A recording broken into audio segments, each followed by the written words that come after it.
Roll on, buddy, don't you roll too slow. How can I roll if my wheels won't go?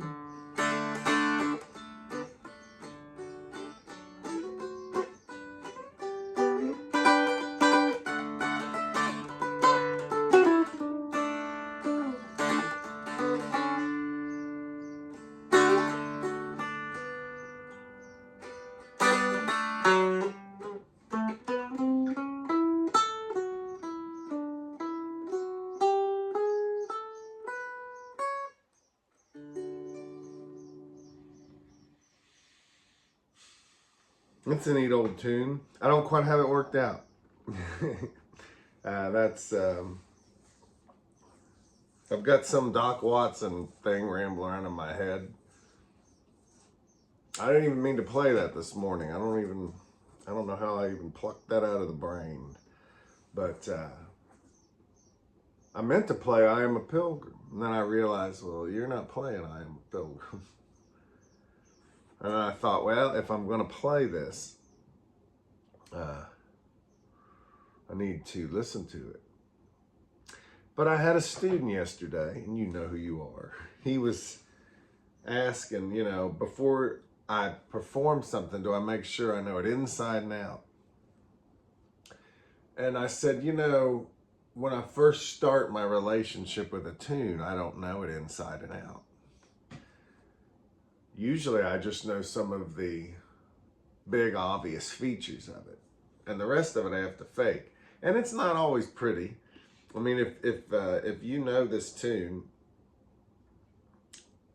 you should go listen to it, and you'll see that I wasn't quite getting it. But I never let that stop me from that initial meeting with playing a tune. I mean, I know I've heard this. I don't even know what it's called. Is it Roll On, Buddy? Someone tell me. Well, I mean, think about it when you first meet a person. You meet someone. Hello, good to meet you. Find out a little bit about them, hardly anything, and then it's like, well, good to meet you. I'll see you around. That's the way I like to deal with a team. I don't want to try to know everything about it inside and out right when I meet it. Part of that is really paying attention to, like, what is the predominant thing that gets my attention. In this tune, it's this right here. That little part at the beginning. There's so many ways you can do that. But then as I get to know the tune better, yes, I start to know more about it, but I might get a little closer to it with the Doc Watson version. Then I might find out somebody else did it, someone else, and then I'm going through all these possibilities. But I still leave room for faking it and putting a little bit of me in the gaps. And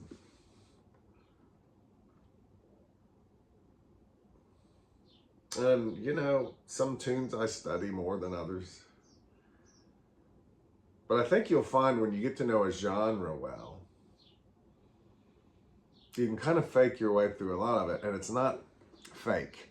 It's real. It's a real way to play music, I was thinking of talking to you guys today about, well, I guess I should say my diary. Hello, diary.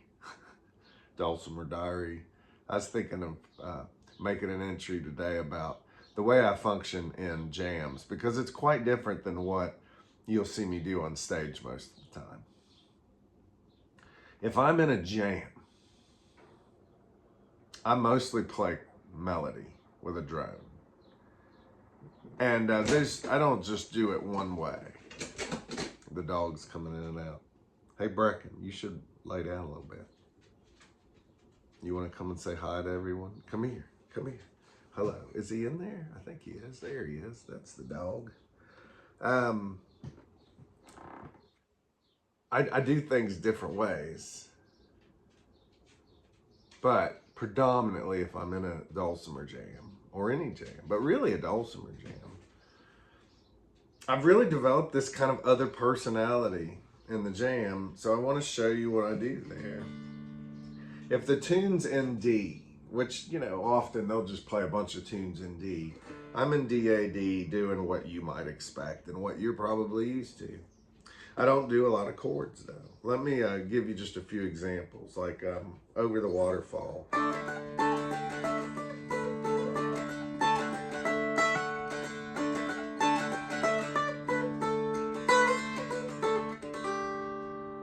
I'm not doing chords there so much. Why not? I guess I like I like different parts of my life to be different. I like not having to worry about chords. I like being just a melody guy. I mean, you've got melody all over this thing. Not that I won't put them in ever. What's another example? Listen to Soldier's Joy.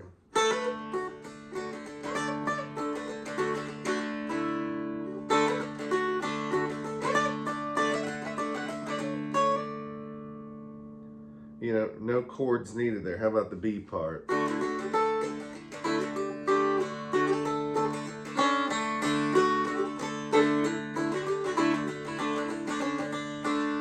Sometimes I'll put a little bit in there like that.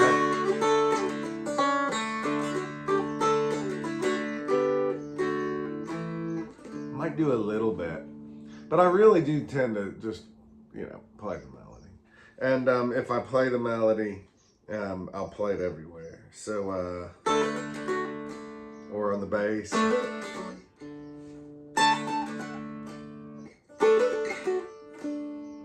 I might do a flat pick. I might even try it up here across the strings.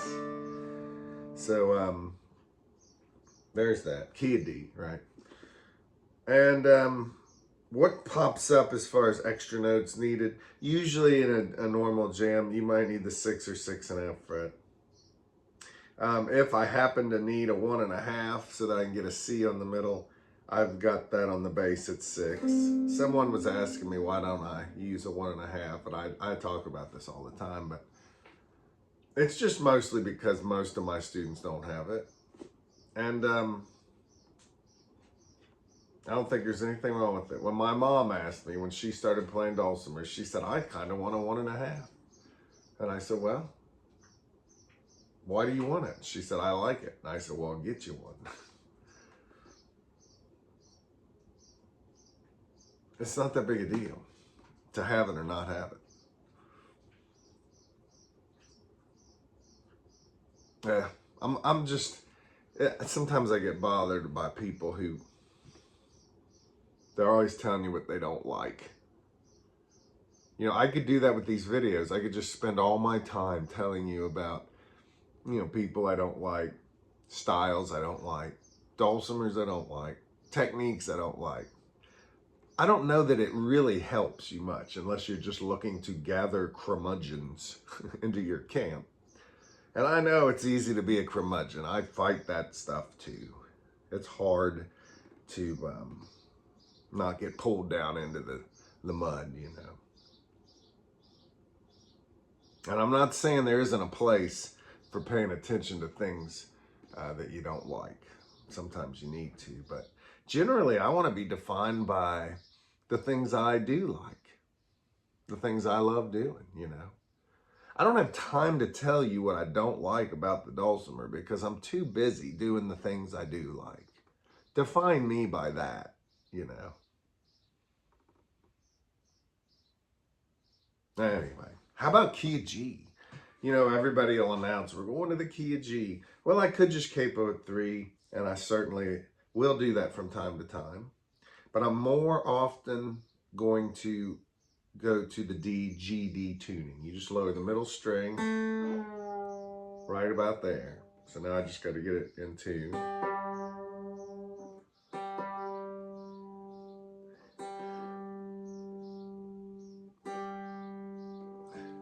Let me touch my phone there. Okay. So this is cool. You just drop the middle string from an A down to a G. That's 2 half steps lower. And It feels like you're in DAA a little bit. I kind of like having access to these lower strings. But I also feel like when I capo in a jam, sometimes the drone of the bass and middle string being capoed up higher, it kind of gets in the way a little bit for me when I'm really wanting to focus on melody in a jam. If there's a fiddle and a banjo and a guitar, you're not going to hear much of you. And there's something about just going to these alternate tunings, it seems like I get a little more volume, a little more presence into the situation. When you are doing this, your big notes for G are going to be 0, 3, 5, 7, 10, 12. You typically don't go much higher than 10 there. So what's a version, what's a tune I can do here? I always love that Ida Red that I learned from Lois Hornbostel's fiddle tune book, her first one.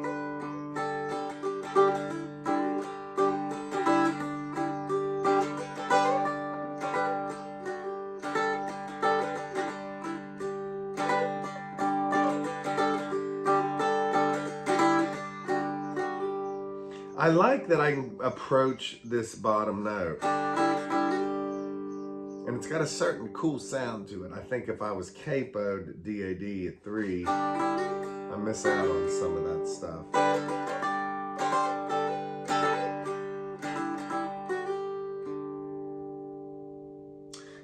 Something like...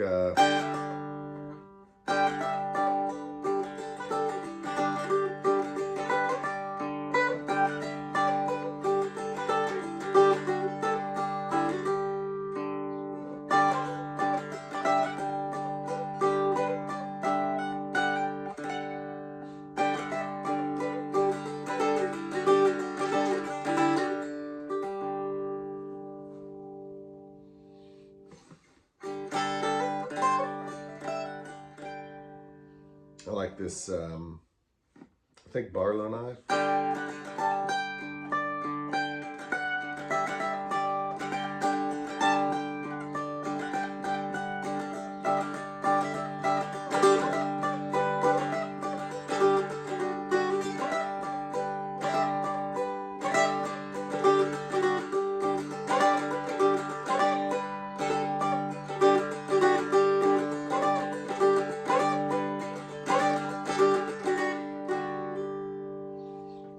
And I'm reminded about noter style here. Noter style. What does that mean? Well, holding the stick with the left hand and fretting with the stick instead of your finger. I often use one finger like a noter. And there are noter moves that do not sound like noters in that you don't hear the whistle. But you can do noter moves and you can get like most of it.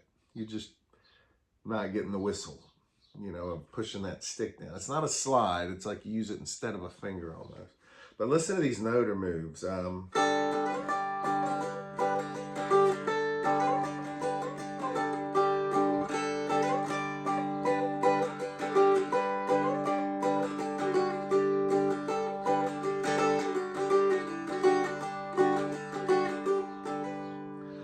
There's just certain things you do when you play with a single stick or a single finger.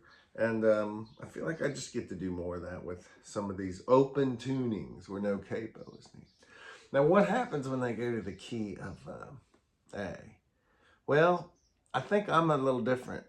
I mean, I probably was inspired to do some of this. Well, I know for a fact, Don Petty, DonPedi.com.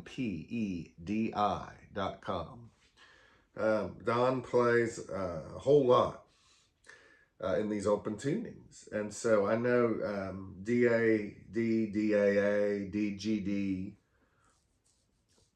But for A, I think Don goes to E, A, E. He just takes this tuning here, moves the whole thing up.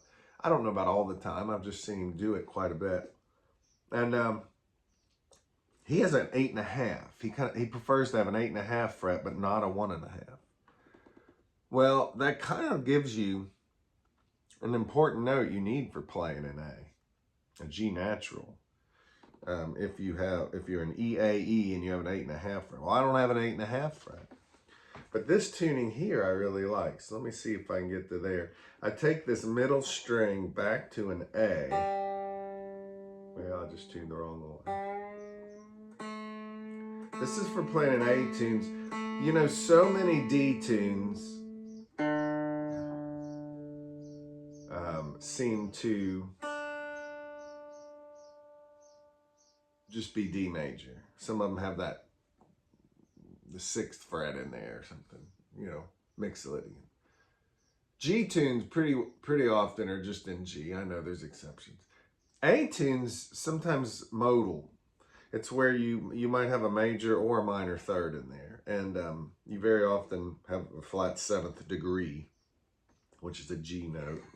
If it was in A major all the time, it'd be a G sharp. So this tuning just allows you to get some of the little tweaks that show up with A tunes. I'm in DAD right now. I'm gonna take this bass string up to an E. Some of you are a little scared of tuning, and I think I've said this recently, but Len McSpadden taught me if you get enough string wrap on here and you force the departure point of the string from the post so that it's past the hole that goes through the tuner post. If you can get enough wraps on there so that where the string leaves the tuner post, it's not rocking back and forth on the edges of the tuner post hole as you're tuning, you will stop breaking strings as much. And for me, almost not at all. I know it's happened, but where that string comes off the tuner post, if it's rocking on the edges of the hole that goes through the post, the thing you stick the string through, it just weakens the string and it breaks up there after a few tuning changes. But ever since I started really rapping, getting a number of raps on there, boy, these suckers last forever. So if you're afraid of breaking strings, get some more raps on there. Make sure where the string comes off of the post, it's below the hole. So this is a neat tuning. And this is mostly for jams, I do this. Tune the bass string up to an E. So starting on the bass, this is EAD tuning. EAD tuning.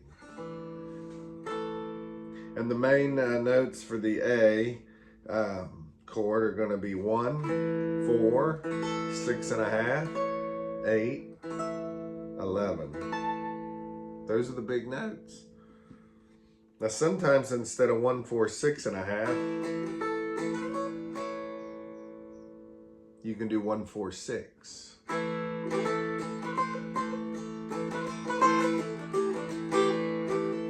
And that gives you that A modal sound, the mountain modal.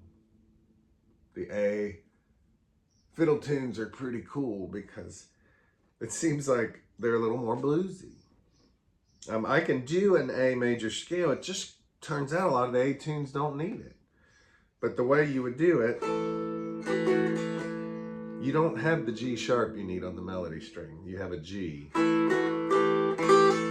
a bluesy sound. If you happen to need to do E, F sharp, G sharp, A, I go over to the middle. I do my E on the middle, F sharp. You've got a G sharp on the middle string at 6.5, and sometimes I end up doing that up here.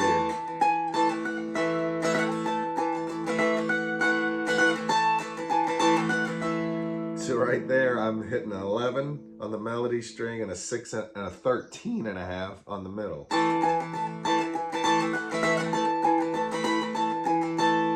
But it just seems like so many of the A tunes don't need that note. And the ones that do, most of those, it's not one of those really big notes, one of the big important notes.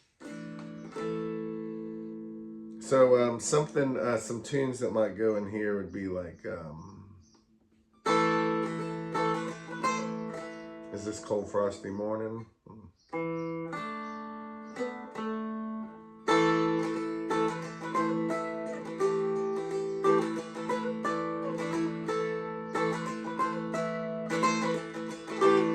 That's that note remove there.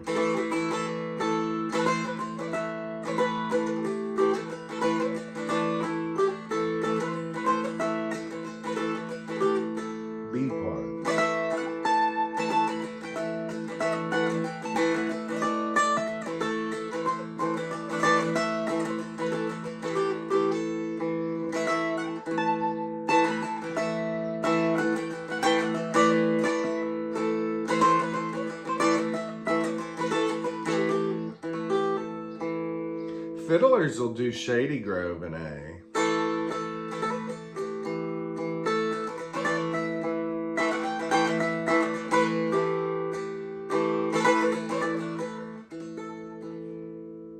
I like that. Something like Going to Boston.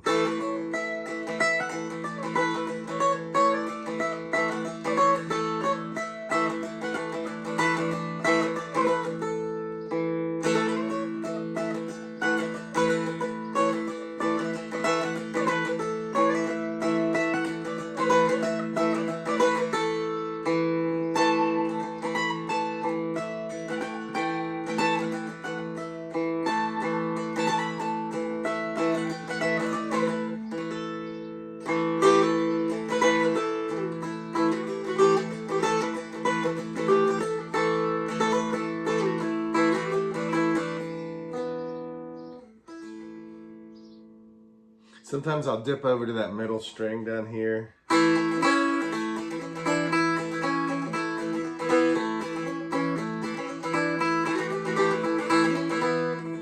Something like that. It's a cool tuning. I guess another reason I often opt for not using the capo in jams to go to these other keys is you end up having to go across the strings to get a lot of your melody notes when the capo's down. And, you know, if I'm in a setting that's not so loud or I have a microphone, that's fine. But in that jam, going over to the middle and bass and flat picking, no one can hear it. The bigger problem is I can't hear it. So, now there's one other thing I do for A, and this is what Schnaufer called poor man's baritone. So I'm starting on the bass, I'm in E, A, D. I mean, if I tuned E, A, E, by the way, I wouldn't be able to get the A major and A minor by using the 6 and 6.5 frets. Here's that major again.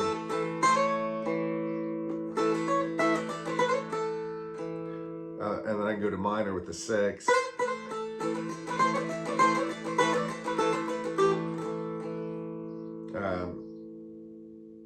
If I go to EAE, I don't get all that fun. Sometimes I bend the 6 sharp. Listen to this.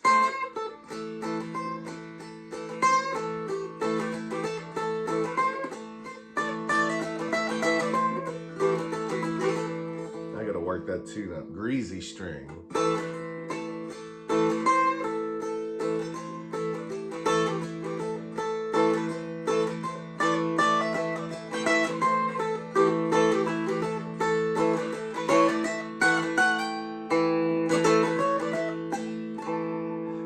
I know I got off track here, but this is important. In greasy string, it's almost like the A part, you need the 6 slightly bent. It's a little bend. Look at my finger. It's not moving much. I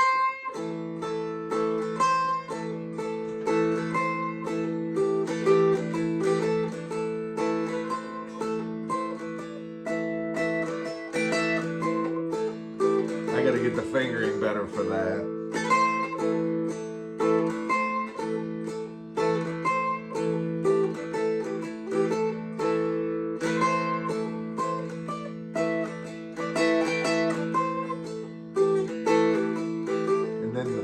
Part goes A major.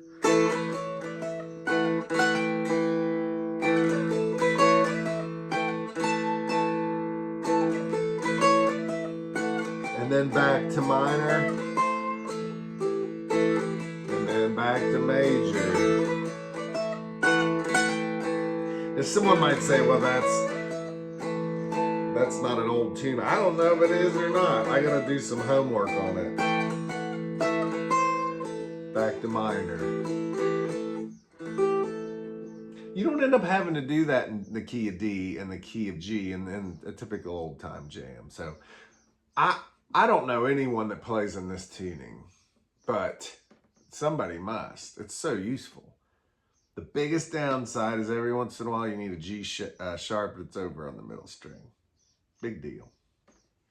All right, so back to what David Schnaufer called poor man's baritone. Same tuning, you just take this bass and go down. And if I'm not mistaken,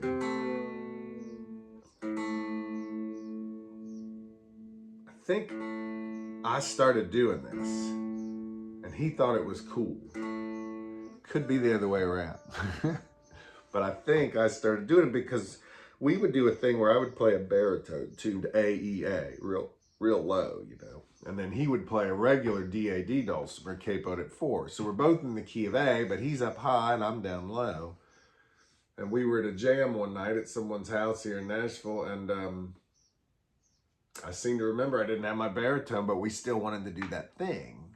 And I thought, well, if I can just get my bass string down to an A, I can do a lot of it. And it just started this interest of mine in this tuning.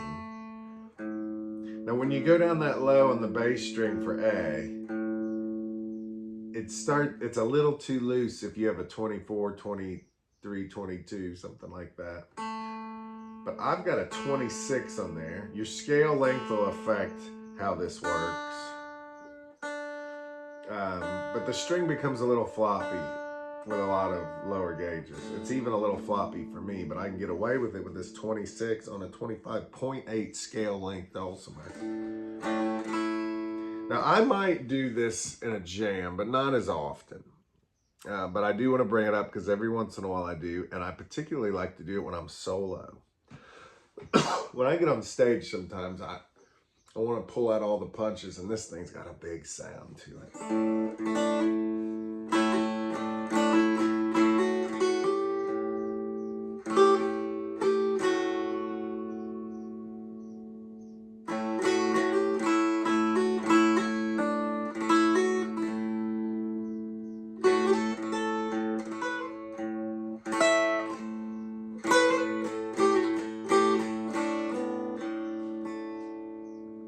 And sometimes I play a tune I learned from David. Oh shoot, what's it called? You probably heard me do it. St. Kilda's Lullaby. And then I go into Going to Boston on the middle. So I think what happened is David took this tuning, and the next time we jammed, he went into this tuning and he started playing Going to Boston. Well, Going to Boston on the melody string sounds pretty plain. I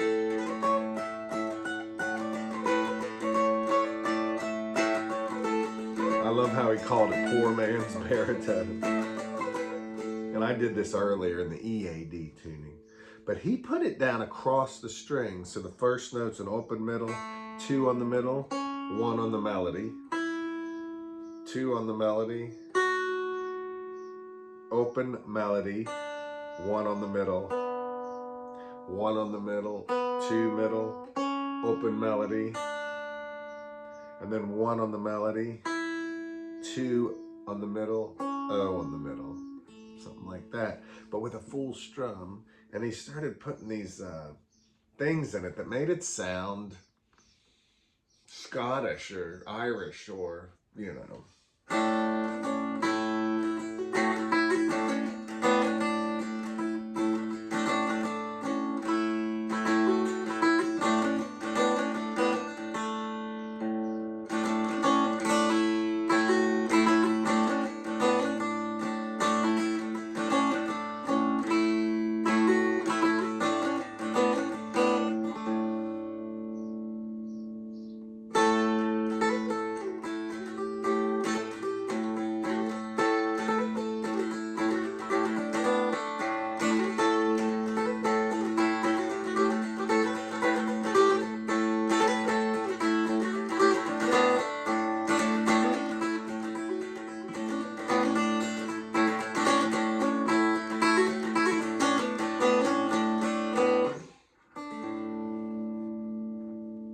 Very cool.